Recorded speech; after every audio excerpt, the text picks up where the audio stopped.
Friends. It is Dr. Lana Bree with T4, and I am so excited for our guest speaker tonight. It is Dr. Karan Lal, and as most people know him, Sir Derms a lot. And he is our amazing rock star guest speaker today. And as many of you know, he is from New York, trained out on the East Coast, learned a lot and is seriously brilliant, went through accelerated programs, got all the honors, did all the things. And he's also really cute and a really great pediatric dermatologist and an aesthetic cosmetic dermatologist. And I believe he may be the only one in the whole United States that's double board certified in those things. So anyway, it is my great honor to have my friend Dr. Lal here to talk about the nuances of vitiligo, and just, teach us what he knows and what he has learned from his experience. It is one of his areas of expertise. So I am excited to learn from you this evening. Thank you for having me, Dr. Bree. You're so much fun. I'm so excited to be here. And, we were just talking about how one of my friends is used to send patients to you all the time, so it's nice. I'll kind of give everybody a little bit of a background. I think it's really interesting, especially when you're in pediatric dermatology, to find a niche. And I did my fellowship with Dr. Karen Wist, who I hope is listening, is an amazing individual. And she's definitely a godsend because she does a lot of EB stuff. And in her EB clinic, I was like, I don't think I can do EB because it's very hard. It's mentally taxing, physically taxing, and it's very, very difficult on many different levels, especially if you go to camp and you see all these things. And at the same time, where I trained at, it was where John Harris had his vitiligo clinic that we as residents were required to rotate through. And he just so happened to see a lot of kids because a lot of kids have vitiligo. And it often starts in childhood. And so it was kind of one of those things that I didn't necessarily seek it out. It found me, and now everyone sees me for it. So I love all inflammatory diseases, in particular, atopic derm and vitiligo. And the reason why I like vitiligo is because we have options now. And so I'm here to talk about all of the options, including some older options, and talking about the personal and professional aspects of vitiligo that a lot of people don't know about and think about. And so let me pull up my presentation now. I am so excited. Yes, you have so much. I didn't realize that you rotated with Dr. Harris. He's amazing. Yep. So he was here the World Vitiligo Day, the US Vitiligo Day was down in Houston, and I'm the medical advisor for Houston Vitiligo Awareness Movement. My good friend Diane started that here in Houston, Diane Tribbett, and anyway, we got to have the national meeting here a few years back. So it was so great. I actually got to meet him in person. I'm kind of a fangirl of his too, just like I am yours. So anyway. He is super cool, but super cerebral and extremely smart. So I'm nowhere near anything towards him and his expertise. I just have a little fraction and tidbits that I learned being his resident for 3 years. And he's the chair now of that department. So it's amazing. It is, yeah. And Dr. Wiss is also amazing. She's a dear friend, as we know, our colleague. And she's from Houston. Yeah, I know. And she runs the camp out there now. And, I started going to the Minnesota camp where it all started. And then I headed up the one down here in Houston. So it is a small world. Yeah. One center of connection, but it looks like you are ready to take it away, my friend. So I'm going to jump off and let you lead. Yes. So we'll talk about the different pediatric nuances of treating vitiligo. We'll talk about the importance of considering vitiligo as a medical disease. As we know, for many years, and still to this date, some insurance companies, including, the Medicaid of Arizona, consider this to be a cosmetic disease. And we know that vitiligo is an autoimmune skin disease and is associated with many other autoimmune diseases and other comorbidities. And so we'll talk about some new associations and comorbidities, especially as you're studying for the boards that you may want to know of. And we'll highlight some evidence-based ways to treat vitiligo in pediatric patients based from my little vitiligo center. And, I think it's really important when we talk, especially in dermatology, I talk to a lot of my friends who are doctors, and they always are like, oh my gosh, well, you have a fun job. You're not like a real doctor, and I'm like, well, I get what you're saying because they think it's just your skin. And it's easy to say that unless you have a disease that everyone can see. And not a lot of people can see hypertension or diabetes or arthritis, for example, but everyone can see your atopic derm. Maybe people can't see your HS, but they can smell your HS. So all of our diseases in dermatology have these signs and symptoms that people may not be aware of. Vitiligo is extremely visible. It can be, one of the most common locations is on the face, on the hands, on the feet. And a lot of people are inhibited by their vitiligo. Luckily, we have really good role models now. We have, the pediatric model who's in the Gap ads, and we have Winnie Harlow, who's a model. And they have kind of highlighted, the beauty of their vitiligo. And I just had a patient the other day who was a pediatric patient who said that, he's proud of his vitiligo. And I think that that's great and that's wonderful. But we also have to remember that, because it is an autoimmune skin disease and it has implications, we need to treat it, or we can treat it. And there is reason to treat it, especially when we catch it early and it's localized. And so we talked about the prevalence of vitiligo. People want to know, is it actually that common in kids? And so this is a really nice study, and they looked at, an online population-based survey of nationally representative samples of individuals under the 2017 U.S. Census. And they looked at patients during that year from 2019 to 2022, and they found that the clinician-adjudicated prevalence was about 0.84% for children and 1.19% for adolescents. And majority of these patients had non-segmental disease, meaning universal vitiligo or vitiligo vulgaris, so patches of vitiligo randomly on the body. Segmental vitiligo is when you have vitiligo that appears on one part of the body pretty abruptly and stabilizes, and people can have multi-segmental disease, and often that gets referred to me and is often misdiagnosed as being non-segmental, but it's actually different segment involvements of this vitiligo. And, it used to be that we used to say that it has a really good prognosis, and that's because it stabilizes really quickly, but I don't like that term. It's not likely to spread is what that means, good prognosis, but it's harder to treat. And so I usually tell people, the prevalence is about 1% in the pediatric population, with most cases being non-segmental. And then the next question is, does it really bother patients? And so this is a really nice study that was done and published in the Journal of Cosmetic Dermatology. Again, this is one of those diseases that has that cosmetic medical overlap. And they looked at anxiety and depression in pediatric patients with vitiligo and alopecia areata, which is, I consider, a cousin disease of vitiligo. And they looked at the same symptoms in their parents. And they did this cross-sectional controlled study at a point in time. And their goal is to identify, psychiatric findings in children and adolescents with these two autoimmune skin diseases. And they had 29 patients with vitiligo that were aged 7 to 17. And patients and controls completed what we call the RCAD-C, which is the Revised Child Anxiety and Depression Scale, in the child version, and the parents completed the parental version. And parents also completed the Beck Anxiety Inventory and the Beck Depression Inventory, scales to look at anxiety or depression that is validated in adults. And, they found that a stressful event history was higher in vitiligo patients compared to controls. They found that panic disorder and major depressive disorder scores were higher in vitiligo patients, pediatric patients, compared to controls. But they did not find a difference between anxiety and depression levels of parents of the patients with vitiligo and those and in the control group. And that, it's a very small study, so you can't really generalize that, but that's not typically the case in my practice. But I did want to share some of the information we have out there, because like I said, we only have small bits of information, but that's kind of the opposite, right? We have parents that bring in their children because they are concerned. Then they did this really, and I like this study too. So here they looked at, they did basically a cross-sectional study involving 123 parents of children that were diagnosed with vitiligo for at least 3 months and came to the pediatric dermatology clinic at a children's hospital. And they completed demographic surveys. They looked at quality of life in child's chronic disease questionnaire and the family dermatology life quality index to look at quality of life measures.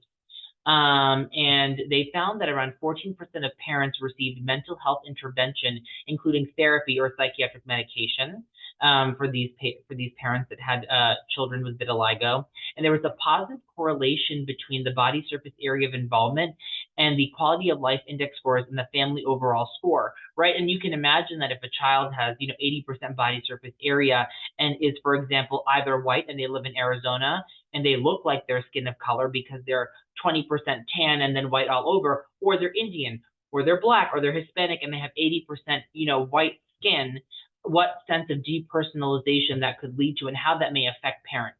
especially in the Indian community. You know, I'll tell you, working at Dr. Harris's clinic, it kind of was exhausting because, you know, and I understand what, you know, when we hear these things, because so many patients come in, especially when they're skin of color. For example, we had a patient I'll never forget who was an adult male that came from the UK.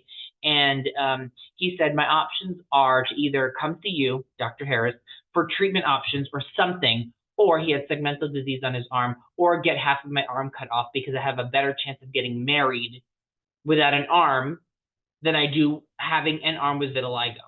And so it's hard to understand, but there's a lot of cultural associations and misunderstandings with vitiligo and these connotations, right? Where people think you may have leprosy, especially in India, or you may have albinism, right? And so albinism, as we know, I had a patient with oculocutaneous albinism, and she's this big famous girl now and works with Angelina Jolie, but she said that she escaped Tanzania 3 times in 3 different countries because she was being hunted, because she said in her country, the bones of patients with albinism are considered good luck in elections. So when elections go on, there's these rampant huntings of patients with albinism.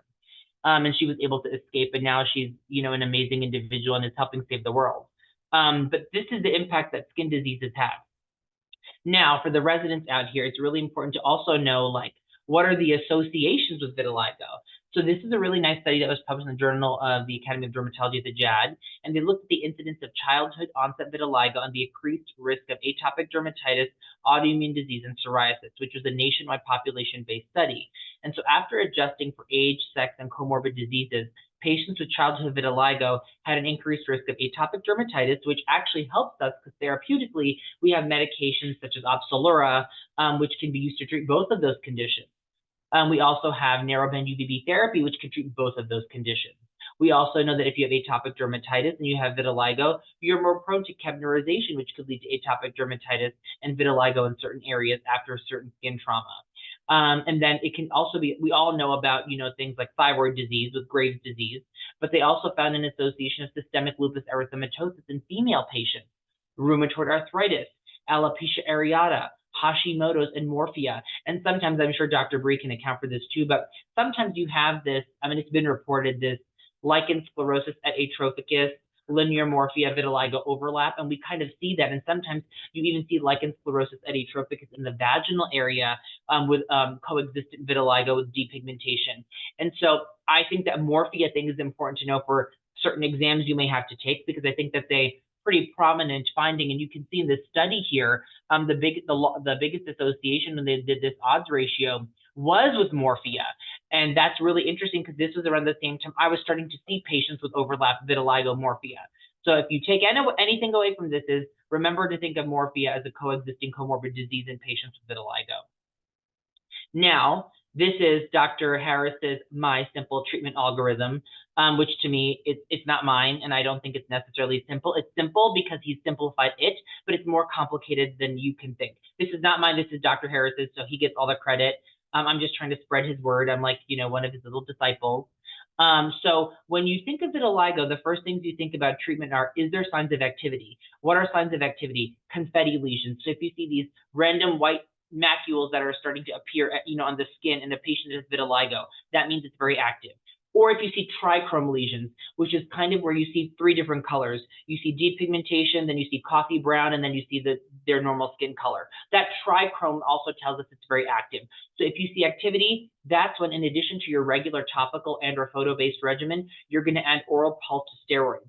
And typically we do dexamethasone 4 milligrams on Sundays and Saturdays, which is equivalent to like 26 or 27 milligrams of prednisone for 3 months. And that's a great thing you can do, and it shuts things down in 90% of patients at 12 weeks. So I like doing that. If there's no signs of activity, are there a couple of spots? If there's a couple of spots, then you could easily do topical therapy, and this is pre-Opzelura. So clobetasol, BID for a week, and then tacrolimus BID for a week, and you alternate. That's if it's on the body. If it's on the face, we typically just do tacrolimus twice a day indefinitely. If it's a couple of spots, you can also consider excimer laser or excimer lamp. In my office, I have an excimer lamp. It's by Aerolase. It's a very affordable device. So for those of you residents that plan to go into private practice and starting your own practice, you want to think about the therapies you can offer your patients. Eczema lamps are just as effective as eczema lasers and are more affordable for those that are starting their own practice or joining a practice that want to invest in an eczema device. So, and it's really cute. I can show it to you guys later. And then if it's a couple of spots and it's not responding to therapy, you can consider melanocyte keratinocyte transplant surgery. Okay.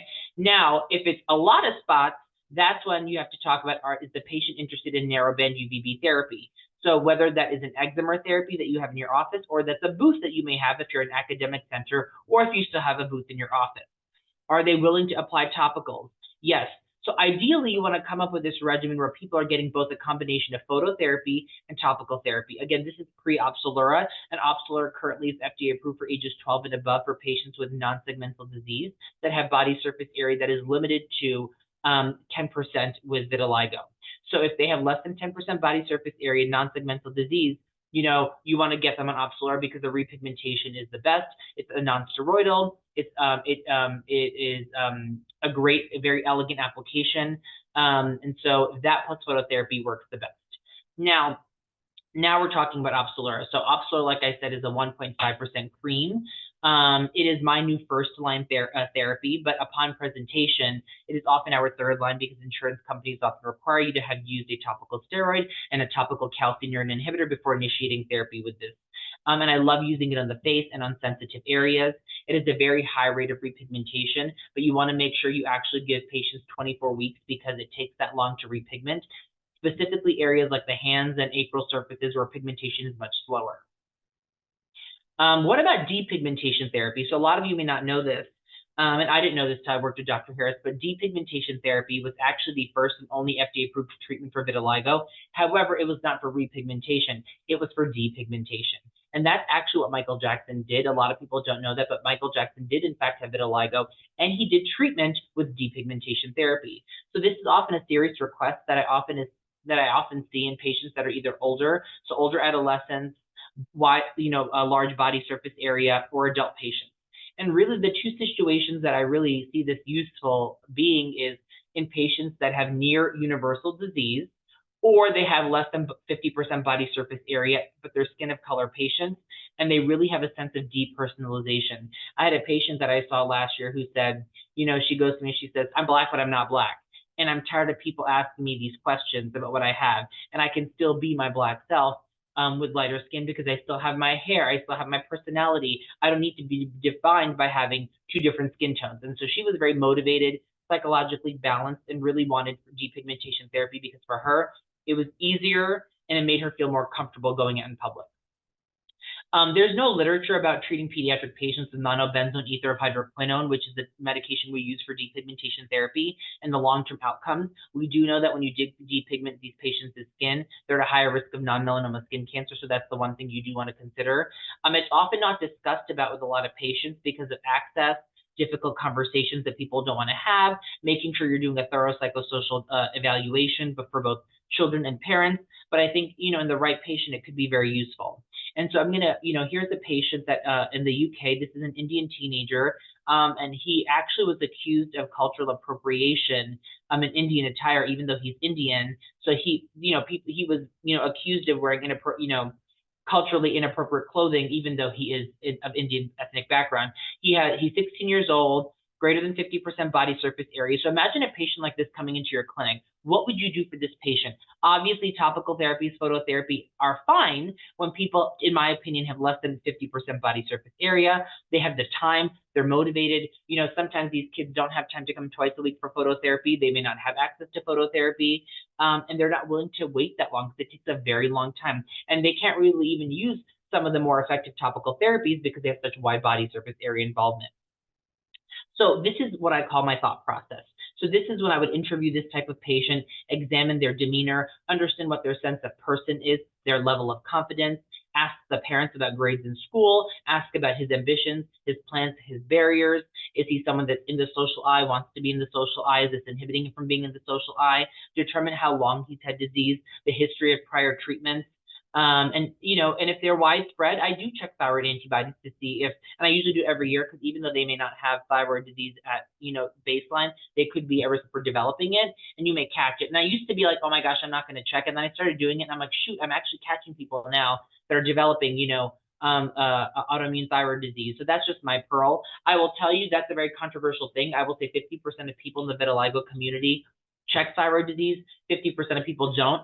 Certain conditions, if you have vitiligo and you have Down syndrome, we typically do check because we know that's a pretty well-established thing that patients with Down syndrome have autoimmune thyroid disease with alopecia areata and vitiligo. And so in those patients, I routinely always check, and I don't check in my routine vitiligo patients unless they have wide body surface area or it's spreading.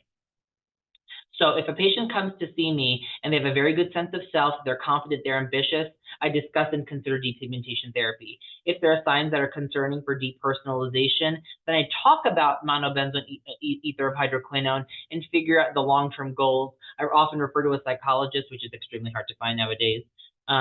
So if you want to do that on your part-time, you should consider it because you will be very successful. Given the struggle that's associated with treatment with monobenzoate ether of hydroquinone, because it's not that easy to go through this process. And if they're adamant about repigmentation and he has a lot of body surface area involvement, okay, we're doing narrowband UVB therapy, and then we start talking about off-label therapies. But we're lucky in the next few months, early next year, we likely will have an oral JAK inhibitor that will be FDA approved to treat vitiligo, probably in adults, because that's how it always goes. And then it will make it way to pediatric patients. But we are going to have that, so that is exciting. But we do know, this is something that you may not know, that oral JAK inhibitors repigment slower than topical JAK inhibitors because ruxolitinib has it's a smaller molecule. It has very good bioavailability in the skin, so it takes much longer. And currently, some of the drugs that are being studied, oral JAK inhibitors off-label, are ritlecitinib and povorcitinib for vitiligo. At some point, we will also likely have a biologic because Dr. Harris has found that IL-15 levels are elevated in patients with vitiligo, and they've done some mouse studies looking at patients with IL-15 induction and IL-15 monoclonal antibodies, and they found positive responses in mouse models where mice were inducted to have vitiligo with IL-15. So I think the future is optimistic for patients, but until then, we don't have that much. So just to conclude, vitiligo is actually a medical disease that has cosmetic implications. We do not underestimate its impact on quality of life in both patients and in caregivers. Remember that morphia is associated with vitiligo, or can be. Ruxolitinib is the first FDA-approved topical treatment for repigmentation, but don't remember that monobenzoate ether of hydroquinone was the first FDA-approved topical treatment for vitiligo and is a depigmenting therapy. Depigmentation should be considered as an option in adolescent patients with widespread disease. If that's what they want, and you bring that up and make sure as a dermatologist, that's your job, to really give people the vast options and not just kind of paternalize or, kind of just think that because it's harder, I don't want to do it, or you find someone that is willing to do it. Sometimes we can't do everything, but we have friends and we have help that we can ask help for. If you guys have any questions or are interested, you're welcome to follow me on Instagram or email me. If you guys are interested in learning more about pediatric vitiligo or you have specific questions or scenarios. But that was my vitiligo spiel in, I think, 23 minutes, 20-ish minutes. Amazing. I had no doubt it was gonna be.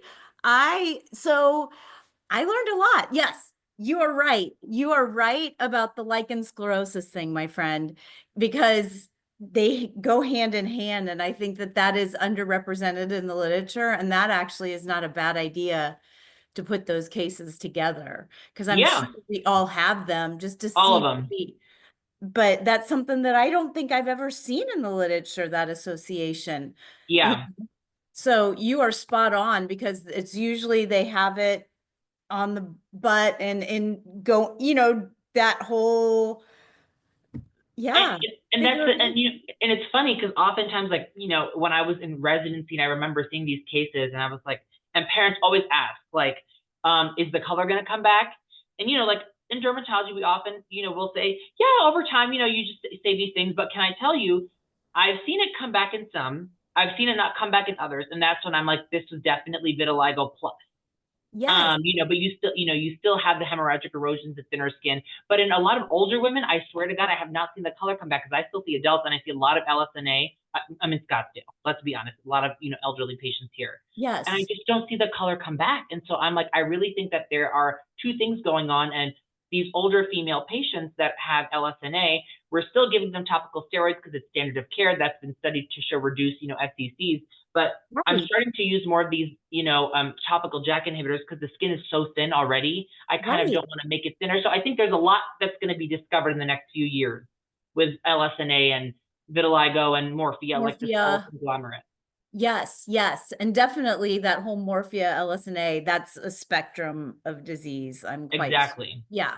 Yeah, interesting, interesting. And then, so you do check thyroid. See, I've always gone back and forth. I checked a lot of thyroid early in my career, and then I really didn't find any significant disease myself. And then I started checking thyroid antibodies, and then sometimes it wasn't covered. And then if their TSH is normal, and all of that, then they don't even treat the antibodies. So it's kind of like they know they're probably going to get that. It's just hard. It's hard. Like I It's try very to, hard.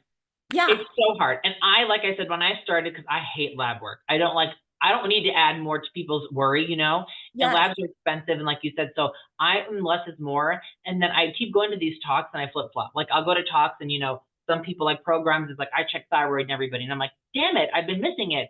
And then I'm like, well, let me flip. Then I heard someone talk and, like Dr. Harris, they'll order it when there's really active disease or things are just not working the way they should, or special populations like Down syndrome and whatever, I will check. Or if things just don't make sense, like if the picture's not making clear, or there's a very strong family history, like mom, aunt, I'm like, okay, we should just check and we can make this a routine thing to see if we can catch it early.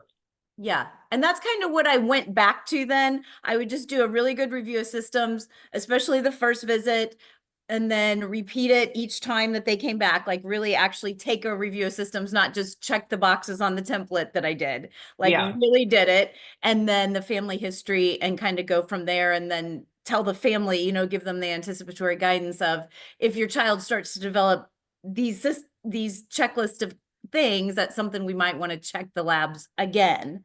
yeah, So yeah. But and I talked to some endocrinologists, and they're like, yeah, unless the TSH and T4 and T3 and all that they do is off clinically, they're not going to do anything. Even if they do have antibodies, they'll just correct.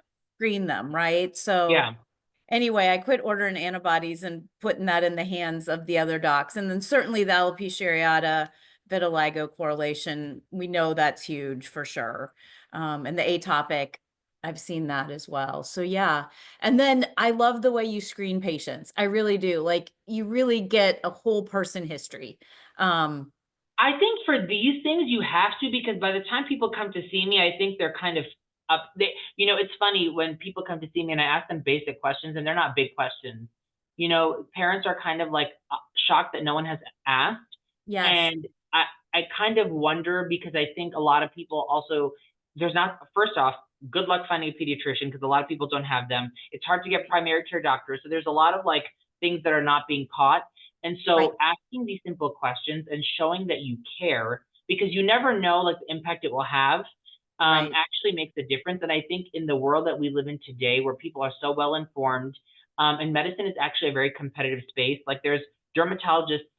Granted, it's still underserved, but if you're living in a major city, whether you consider that Houston or Phoenix, I was talking to my friend Geeta, there's a dime a dozen. I was in New York, where we're on top of each other. So Yes, when you're coming out of training and you're trying to build the patient base, what's going to separate you, and this is what I've learned, is everyone is smart. We're all dermatologists. I've never yet to meet a dumb dermatologist. yes, Um, your personality is what's going to separate you from other people, and it's also going to help bring patients that you want that want to see you. And I don't mesh with everybody. Not everyone meshes with me, and it happens all the time. right. But when you find the people that like you and you gel with, the impact you will be that much greater, in my Right. opinion. It's true because you build a good therapeutic alliance. You Yeah. really do. And you're kind of like-minded and on the same page. And yeah, but a whole person history, I think, is so undervalued as far as what their goals are. And I just always love, and again, the open-ended questions. And again, it does take more time to ask these open-ended questions, but sometimes you get so much more information in a short term that really defines how you move forward with them. And for most kids, I would always just say, gosh, this must be really hard. And give them permission to say that and validate their experience, because so many times they're not validated. It's just a skin thing. It's not going to kill you. But then you invalidate their whole experience. Like, again, you had a patient that was willing to cut off his arm practically. That, Yeah. like it really impacted that person so, so much, right? And the thing that is, I've noticed that a lot of kids sometimes, and we can all attest to this, they won't say that they're worried about something or that something that bothers them, but the parents will say it. And so it happens often. The parents will tattle on the kid and say, this is bothering him. And the kid will be like, no, it's not. And the mom or the dad will say, well, you haven't seen your friends so there's subtle signs. So like I have a Right, patient I'm treating right now with eczema, and it's funny, I always joke with him, he's gonna be 12, and he's super avid video game player and whatever, and he's always hanging out with his friends. And I always joke with him, I'm like, how's your imaginary friend? Because they play on these like video games right. and whatever. Yes, yes. And I do these like little things and these tests to make sure that kids are engaging socially and that they're Right, going outside, because it's so easy now for like kids to be inside. And so I always ask the dad, I'm like, is he going out to play with other kids? Like, what is the situation here? Because sometimes you could be inside all day and still interact with people, but not have that experience. right, And then a whole other thing is like in Arizona, for example, especially post COVID, I've noticed there's a lot of homeschooled kids. And so there's a lot of things to uncover there. And it's just really important. So like the kid I had yesterday, his mom has she has MS, so one autoimmune disease. This kid right. has vitiligo, and not that extensive vitiligo, less than 1%. And I guess the mom and I were on the same page, and he was like, I'm proud of my vitiligo. And I prescribed topical therapy for him that worked, and it's so small. And I explained it's you can still be proud of it and advocate for it and teach people about it, but still repigment your skin. You don't need to put your skin at risk and not be an advocate for it. Do you know what I mean? Right, right, right.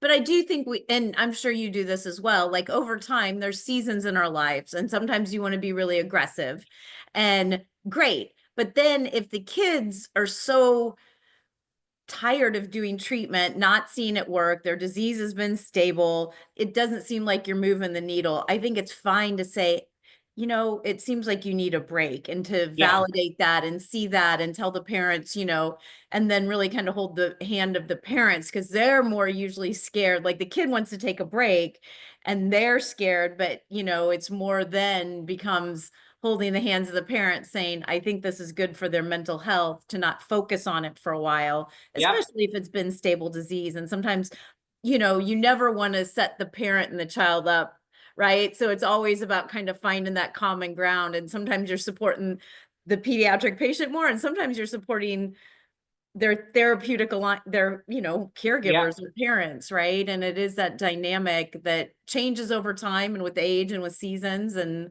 but I had one sweet girl that her mom just really wanted her to treat, and she did have kind of that roller coaster of vitiligo, and she had a lighter skin type, but she would tan, and so then the spots would get more obvious.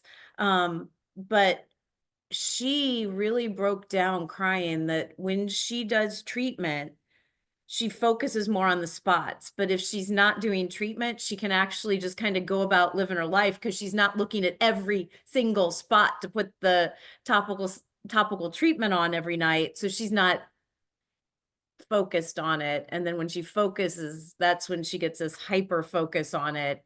And it really impacted her. And that was just an interesting interaction to kind of navigate.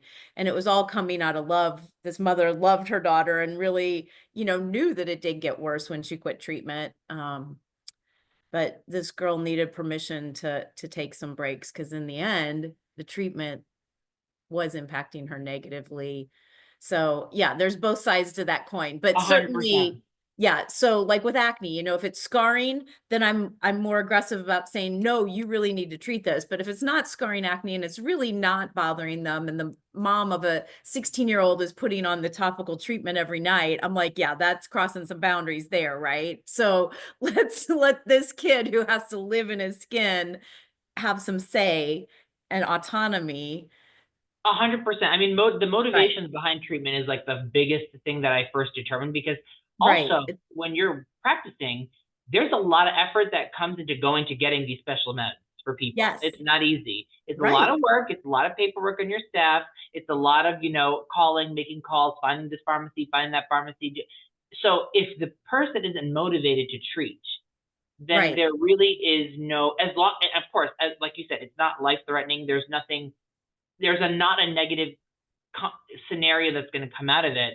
Then it's perfectly fine to just like let things go and then kind of plant the seed and see what happens. That's kind of what I do. Right. Yeah. But when you see that in confetti, rapidly progressive, that's that time to sit down and say, this will make a difference if we treat it now or if we Yeah. wait, like, and letting them have that knowledge, I think. And that's the great thing. We're learning more and more about these autoimmune conditions, having more and more options that Yeah. have less potential side effects. And so again, it's just a great time, to be a pediatric dermatologist. It's amazing. I mean, I encourage so many people. I think it's a field that gets a really interesting rap. And I have to say, like, if it wasn't for Karen, I never thought I would go into peds derm. I actually, speaking of stages, I wanted to do derm path. So my mentor was Dirk Elston when I applied for dermatology residency. And I am so lucky I was surrounded by these amazing teachers that like I'm one of those people that like if you told me like, let's go make chocolate in Switzerland. And if I'm with the right person, I probably would give up whatever I'm doing to go make it. I'm so influenced by the people that I'm with. And so I went into derm residency being like, I'm going to be a dermatopathologist. And we had great dermatopathology training where I trained. And then, we were in my residency, we had a lot of peds derm. I think I had 2 clinics a week. And I kind of was enamored by how smart Karen was and how she would just know things. Yeah, And I was like, how come like a lot, like this is a pediatric specific thing, like just to know, like your clinical skills have to be so good because you really don't have the ability. You can biopsy whatever and whoever you want, but it's much harder when you in a kid. yes, And so there's a lot of these cool things you learn and conversations that happen and associations. And it was just a different level of cerebralness that I think I kind of liked. And I kind of was in this position where, I had this discussion with Dr. Wiss one day, and she was like, I think you should do peds derm, and we were talking about this, and she's like, listen, it's the best job security, okay, because ain't nobody gonna take over a peds derm position. And I was like, you're right. And and then COVID happened, and I was like, I loved where I was in Massachusetts. COVID was a disaster, and my program was the best of both worlds, where we had a very robust outpatient clinic. My brother has neurofibromatosis, and so it kind of like came full circle. We had a right. genoderm clinic in my residency, so I saw a lot of fun things. And then it wasn't as inpatient heavy, which is great because although inpatient derm is really cool when you It see the is. cool stuff, it's oftentimes can be sometimes boring. Like so it was like a great mix for me in the time, and now I get so many interesting cases. I mean, I wish I could give a talk on. It's crazy because kids really are so different. It's so interesting.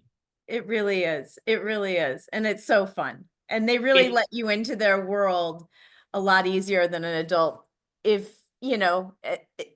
again, if you see them yeah, and you listen to them, they let you in. And that's a really special, privileged place to be. and it's really interesting to see people evolve. Yes. You see these kids, especially with chronic diseases. Like I have some atopics and people that I've been seeing for 3 years now. And even in 3 years, I'm like, oh my gosh, this is like I saw a baby. He's like now a full functioning, waving. I'm seeing like all these signs. It's like being kind of like a parent on the Bible. Like I'm seeing these, on the sidelines. It's so nice to see.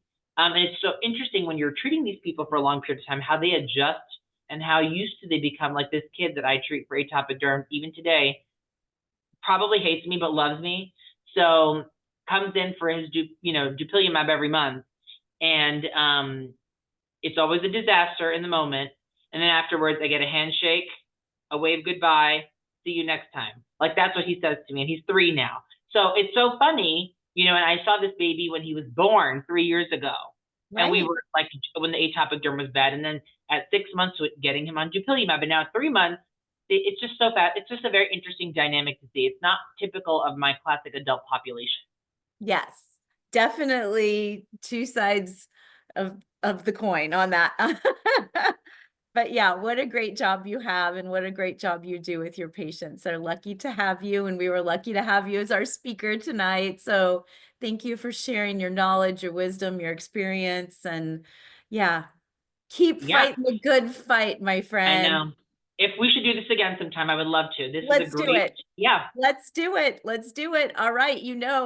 My door is always open, Cabby Boo, yeah. I'll have to which come to is, Houston to the next one. yes, that's right. We're going to be in the same room when we're doing it next time. Yep. All Awesome. right. Plans for the future. All right. Good night. Thank See you. all T4 friends and enjoy this teaching. It was a good one. Bye-bye.